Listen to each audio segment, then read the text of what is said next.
In the early hours of August 17th, 1990, just before 3 a.m., five young musicians from the mariachi band Sol Azteca disappeared without a trace after finishing a performance at Plaza Garibaldi, Mexico City. That night, witnesses saw them perform for the last time in front of the San Carlos bar, where a woman dressed in red and visibly drunk asked them to play El Rey 3 times in a row. They agreed, laughing, collected their payment in cash, packed their instruments, and walked together to the white Nissan Suru they shared to get between events. It was parked on Honduras Street between República de Peru and Jesus Carranza. The car started with effort. According to a nearby taxi driver, they drove off toward the Guerrero neighborhood. One of the musicians in the back seat stuck his hand out the window, making a thumbs-up gesture while joking with his hat. That was the last image anyone had of them. By dawn, their beds remained unmade, their instrument cases were empty, and the coffee pot was untouched. None of them returned home. After hours of anguish, their parents went to the public ministry office on Dr. La Vista Street on the afternoon of August 18th. The report was met with skepticism. One of the officers murmured that they were probably out partying or had accepted a gig out of town without informing anyone. Even though the Nissan was not listed in the traffic records, no formal alert was issued, nor was a search order given. The case was opened by protocol, but no immediate action was taken. There were no patrols, no bulletins, no interviews, just paperwork collecting dust. Weeks later, a neighbor from Callejón del Triunfo in Tepito claimed to have heard screams that night coming from a vacant lot surrounded by rusted tin sheets. No one went to investigate.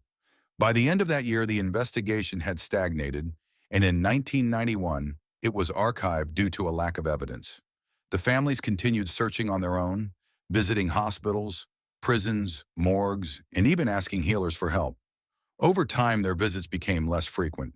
The candles they lit every August 17th at Garibaldi always went out before dawn. The city, vast and silent, seemed to have swallowed them whole. In the first few months after their disappearance, the names of the five members of Sol Azteca still circulated in cafes, cantinas, and local radio stations. Some colleagues from the music scene claimed to have seen them in Morelia. Others said they heard them play at a private wedding in Nesa, and there were rumors that one of them had left with a dancer from Jalisco. But none of these leads were substantiated. Each supposed sighting vanished like a trail in the smoke of mezcal, leaving behind only more pain. Despite the family's efforts, the case went nowhere. The prosecutor's office avoided opening new lines of inquiry. The case was treated with the indifference reserved for non-priority disappearances. The years piled up like layers of old paint. The mariachi band, once a promising presence in the Garibaldi circuit, faded into institutional oblivion. The notebook where their performances were recorded was lost when the owner of the rehearsal space died without heirs. The photos faded on the shelves, and the names were replaced by more recent, more media-friendly cases, more politically useful. Yet the parents never gave up. One of them, Don Samuel, continued to place 5 white roses every anniversary at the corner of Honduras and Jesus Carranza. Some years someone would steal them before noon. Other times, they simply withered in the sun. In 1998, one of the brothers of the missing musicians had an informal meeting with a reporter from El Universal. The article was published as a brief note on an inside page with no follow-up. 10 years later, a state human rights commission received a formal request to reopen the case. It was rejected for not meeting the criteria of current severity. By then, most of the officers who handled the initial investigation had retired or passed away. The original case file, stored in an intermediate archive in Tepito, showed signs of moisture, torn pages, and missing 3 key testimonies. Despite institutional silence, the families continued to gather in a neighbor's yard to share memories, songs, and prayers. There, every August 17th, an instrumental version of Las Golondrinas was played with instruments loaned by other supportive mariachis. Sometimes 10 people would show up, sometimes 3, but there was always someone lighting 5 candles arranged on a white cloth embroidered with musical notes. The crime remained unpunished. No one was sought, no one was questioned, and no one seemed to want to remember. Over the years, other versions emerged, each one more fragile than the last. One suggested the boys were mistaken for members of another band that had betrayed a local drug boss. Another spoke of a drug debt that one of them had contracted without telling the others. A third claimed they were victims of human trafficking, taken to the northern border to perform at parties for drug traffickers. None of these theories were proven. They were all red herrings that diverted attention from the simplest and most brutal fact. In a city like Mexico City, 5 young men could disappear without a trace, and no one would be held accountable.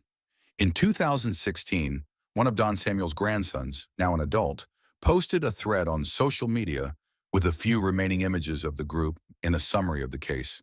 It gained some attention, but in the sea of information, it was soon buried under memes and passing news stories. Only one anonymous user responded, "I lived near El Rosario in the 90s.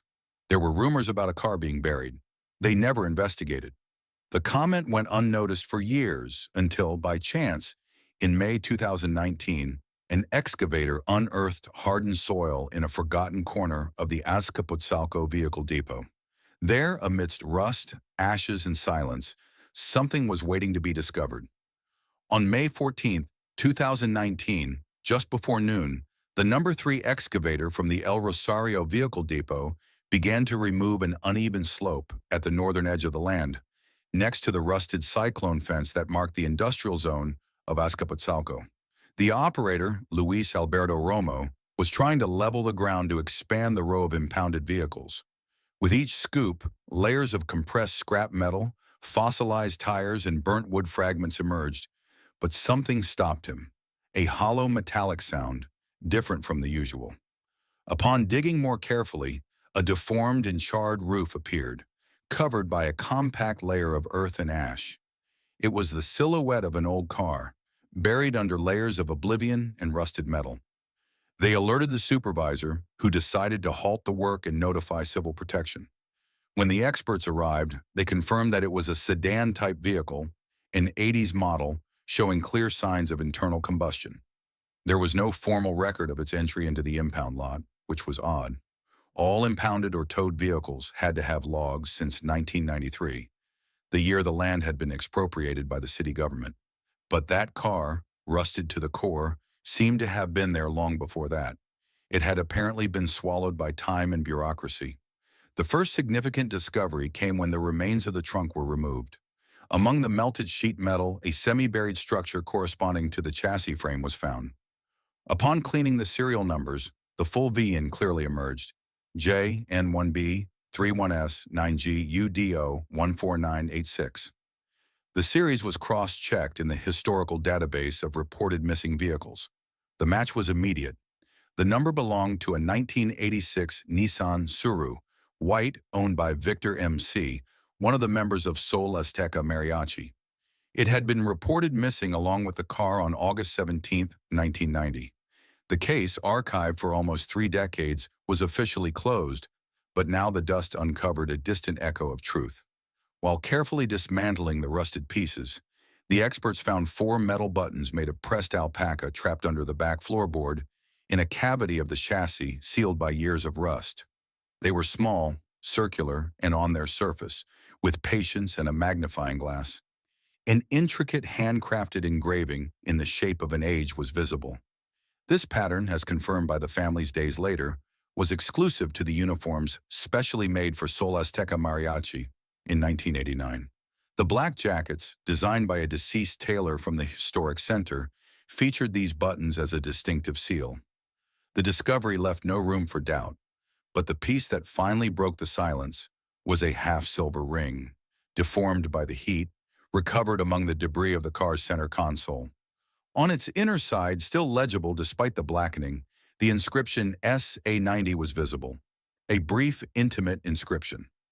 The prosecutor in charge of the new file, Laura de la Peña, requested a handwriting verification and, in parallel, obtained a generic invoice from 1990 issued by a jewelry shop in the historic center.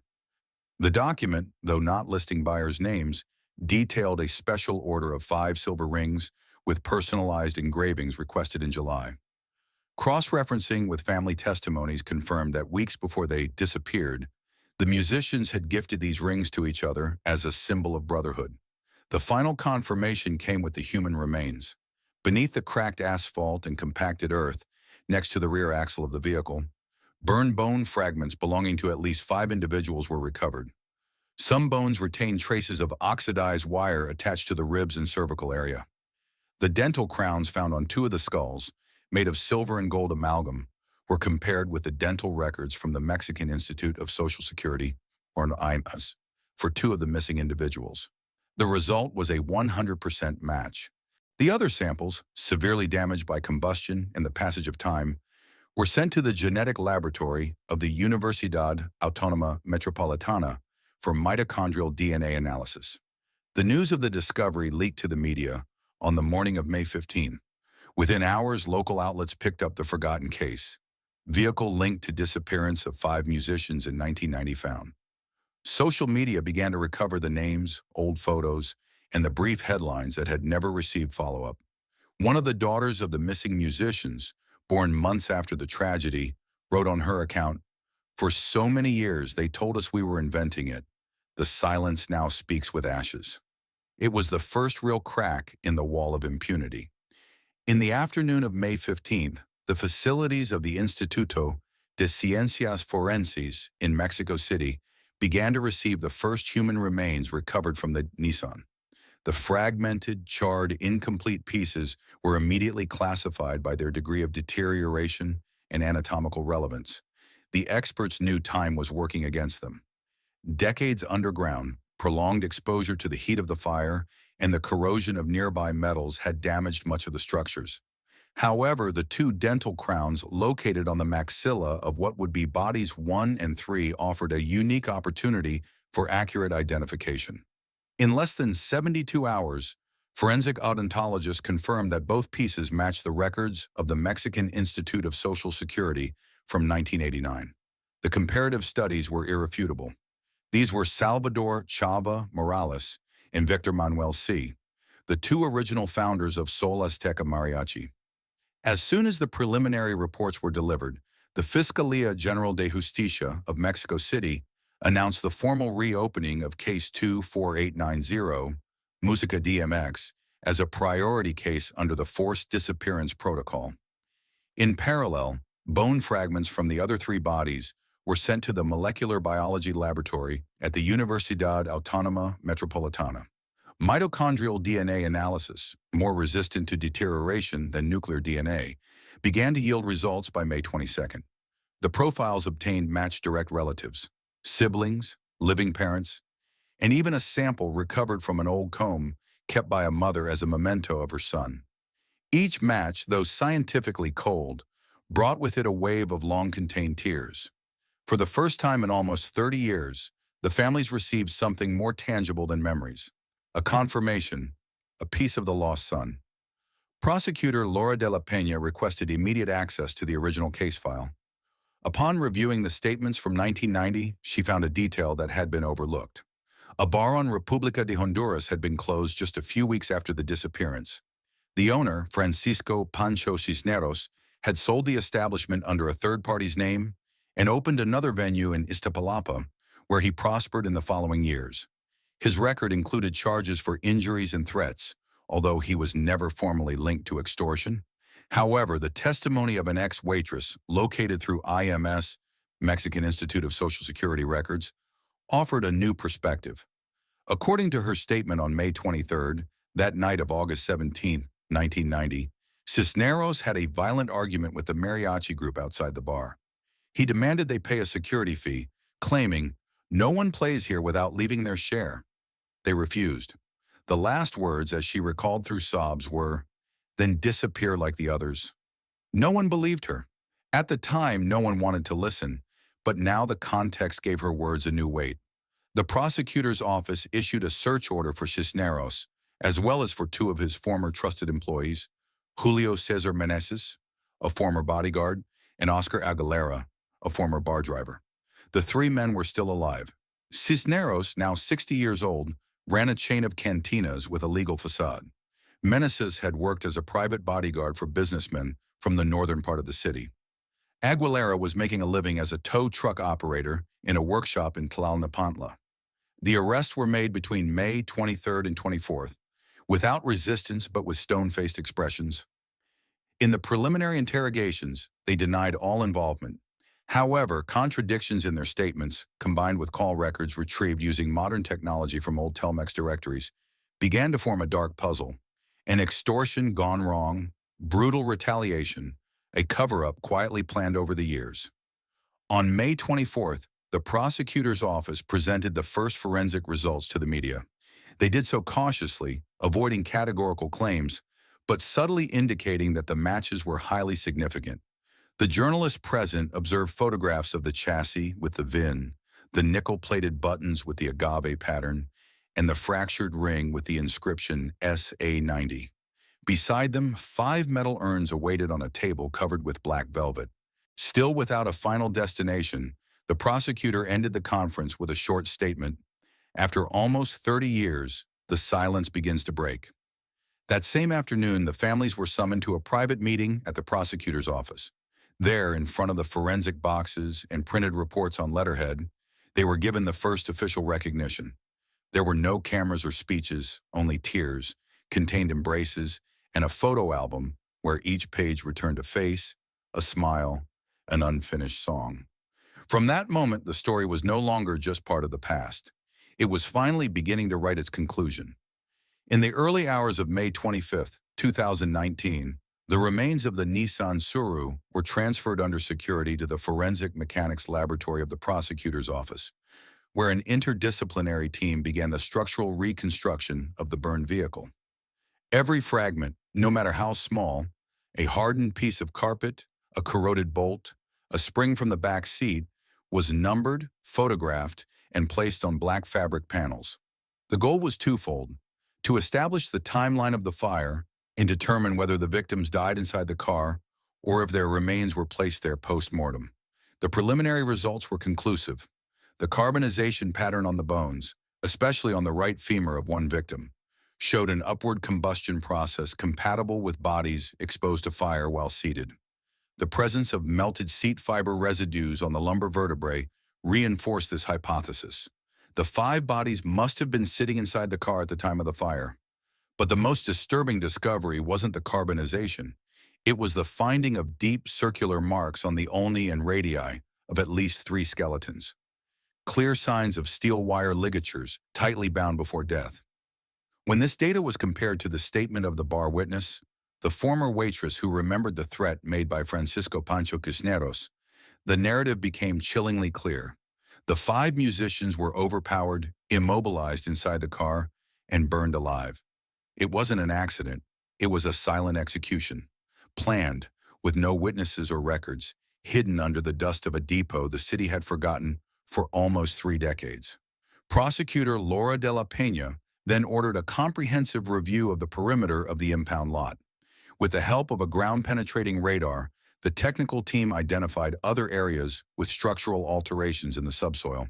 3 more slopes were removed. None contained human remains but metallic objects, rusted keys, and on one occasion, the frame of a motorcycle stolen in 1988 were recovered. This reinforced an underlying hypothesis that, for years, vehicle depots in peripheral areas functioned not only as junkyards, but also as concealed cemeteries from a time of violence without records. Meanwhile, the psychological profiles of the 3 detainees began to form a map of responsibilities. Francisco Cisneros, despite maintaining a facade as a successful businessman, had a concealed record of threats, domestic violence, and a minor arrest for carrying a weapon in 1993. In the forensic interviews, he exhibited a narcissistic, evasive temperament, denying any link to the missing musicians. "I was nobody in '90, he repeated. "I had just opened my first bar." However, records from the Dirección General de Fiscalización at the time indicated that he had obtained his first operating license in April 1989, precisely for the establishment where the Mariachis used to play. Julio César Meneses, on the other hand, presented a more erratic profile. A former military man discharged for misconduct, he had worked as a bodyguard for businessmen of dubious reputation during the 90s. In the interrogations, he oscillated between silence and aggressive responses. In one of his interviews, when confronted with the image of one of the buttons found, He limited himself to saying, "I didn't see that, but there are things better left unopened. There are silences that weigh more than a bullet." This was one of the few direct statements he made, and it was recorded in the file as a key remark from the interviewee. Oscar Aguilera, the most silent of the three, was the only one who had remained close to his original environment. He never left the northern part of the city and never changed jobs, except for temporary ones as a driver. When shown the vehicle record found at El Rosario, he broke down. He claimed not to remember anything precisely. "I just drove what they told me," he stammered. Unlike the other two, he did not deny the existence of the musicians, the bar, or that night, but he refused to sign any statement without a lawyer present. The Ministerio Público agreed. In the following days, his lawyer requested special measures citing cognitive deterioration. In parallel to the interrogations, the prosecutor's office gathered relatives of victims of disappearances that occurred between 1985 and 1995 in the northern central part of the city.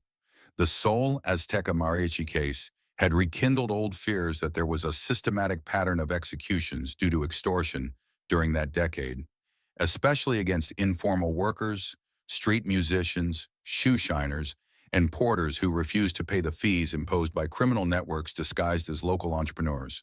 The media recovered old notes, some barely visible on microfilms and newspaper archives, brief mentions of disappeared bartenders, taxis that never returned, and street vendors violently assaulted. None of these reports ever became formal complaints. The silence, complicit, resigned, institutional, seemed to have been a common scab in those years.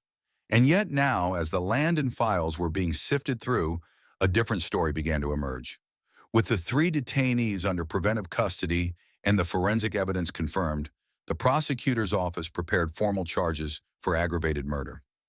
The classification of the crime was the result of an interdisciplinary agreement between criminal experts, forensic anthropologists, and attorneys specializing in transitional justice. It was determined that the murders of the 5 Sol Azteca Mariachi members had been premeditated, collective, with an advantage, treachery, and economic motive, elements sufficient to request the maximum penalty. In parallel, efforts began to reconstruct the motive with absolute legal precision. What emerged was an unsettling truth. In 1990, Pancho Cisneros operated an informal extortion system against independent musicians in the Garibaldi República de Honduras corridor. It was not a formal criminal organization, but an opportunistic network sustained by intimidation, bribes to lower-level authorities, and occasional violence against those who resisted. His power did not come from the number of armed men, but from the shared conviction among many musicians that it was better to pay than to disappear. Sol Azteca, a mariachi made up of young people from working-class neighborhoods, but with professional musical training, had refused from the beginning to join that game. They played with discipline, did not accept bribes, and did not alter the agreed price per song. According to indirect witnesses, on the night of August 17, Cisneros demanded they pay an extra fee for playing on a Saturday. The argument was witnessed by at least 2 people, a waitress and a kitchen assistant, who had stayed silent for decades out of fear. But after the discovery of the remains, both decided to testify before the prosecutor's office. They both agreed on a chilling detail. Cisneros ordered the car to be moved to El Rosario that very night. This expression, in his circle, meant getting rid of something discreetly. Then, another revealing detail surfaced. The file contained a phone number linked to the bar in 1990.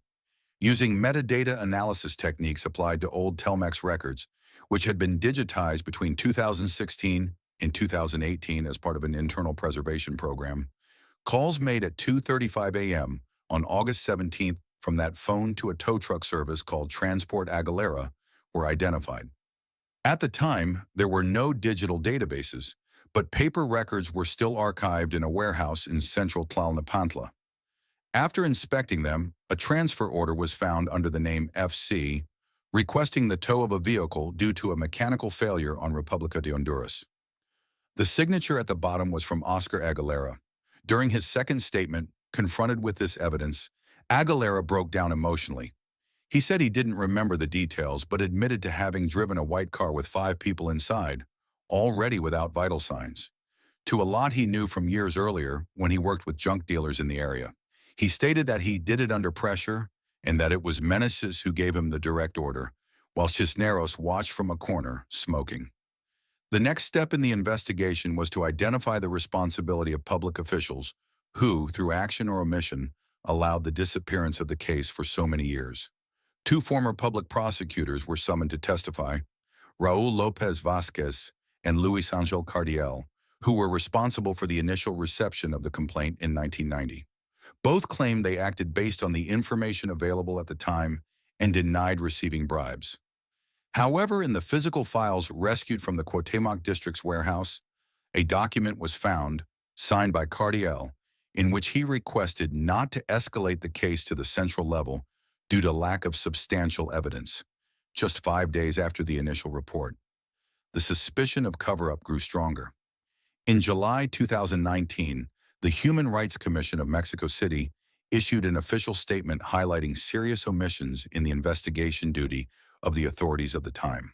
An internal administrative procedure was opened, although those involved were already retired or, in some cases, deceased.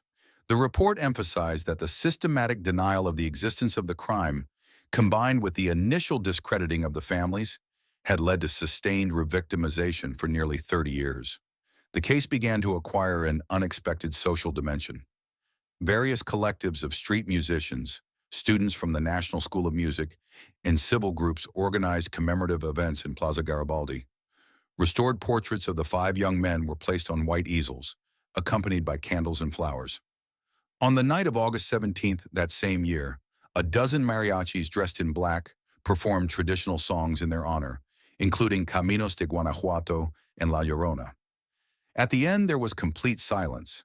There were no applause, only tears. That same week, the Ministry of Culture announced the creation of a special fund in memory of popular musicians who were victims of violence, with scholarships for young performers with limited resources. It was the first official recognition that structural violence had also reached street artists who had been ignored for decades in national violence statistics. Meanwhile, the criminal case progressed with firm steps.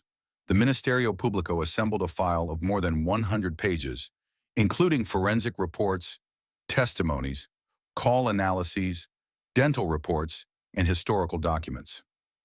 The assigned court was the 4th Criminal Court for Serious Crimes, with the initial hearing scheduled for October 28, 2019. The 3 defendants appeared with grim faces. Cisneros maintained his arrogant stance. Meneses avoided looking at the public. Aguilera, head lowered, barely murmured his name when questioned. The prosecutor presented the charges with surgical precision. The names of the victims were read aloud, along with the dates, evidence found, and the circumstances surrounding the disappearance. For the first time in a judicial setting, the story was told without interruptions or doubts. After the hearing, one of the missing men's brothers told the press, "Now we're not the ones making things up. Now we are the ones waiting for justice."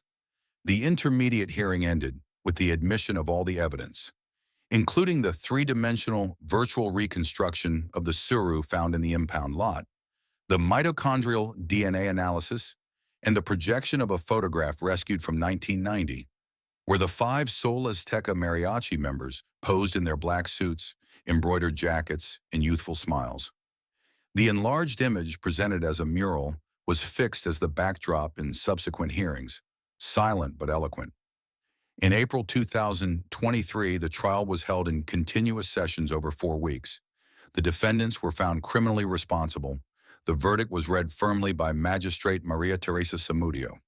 This court declares the responsibility of the defendants as material and intellectual authors of the aggravated homicide of 5 young musicians. The existence of the crime, its intentional commission, and the economic motive linked to extortion are accredited. The sentences were exemplary.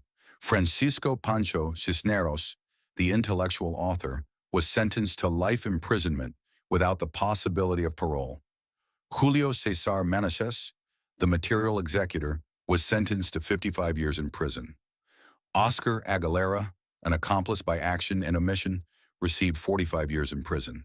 The resolution also included comprehensive compensation for the families and a public apology from the state through the commissioned for victim care. It was an intimate act held in the main hall of the Photography Archive Museum. There were no cameras. The families had requested it that way. Only 5 names were read aloud, and a government official placed 5 candles on a table covered with a white shawl.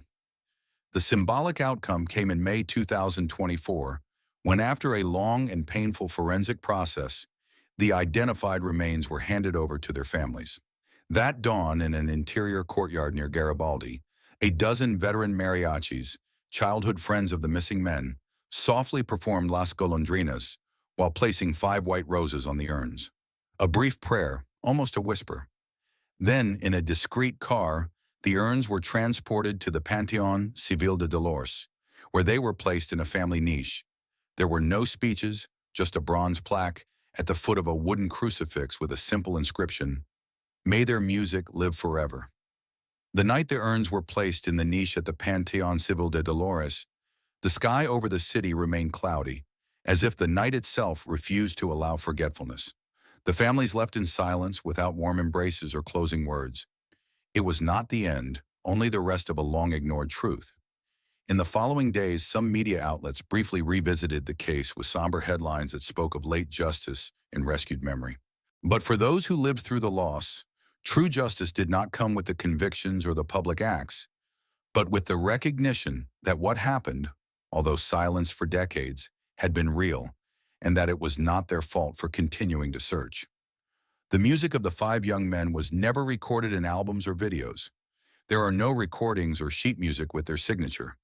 Their legacy is not an audible work, but an absence that resonated for nearly 34 years until it broke through the institutional walls that contained it. No one can say with certainty what their fate would have been had they not crossed paths with violence, but it can be said with certainty that it should never have happened to them. To disappear for singing without paying, to be punished for refusing to be part of a corrupt system. In a country where silence has often been the most common sentence, the case of the Sol Azteca Mariachi left a mark that does not appear in statistics, but does in the collective consciousness. Memory persists, even when all the documents have been erased. The missing continue to sing, even if it's in the voice of others.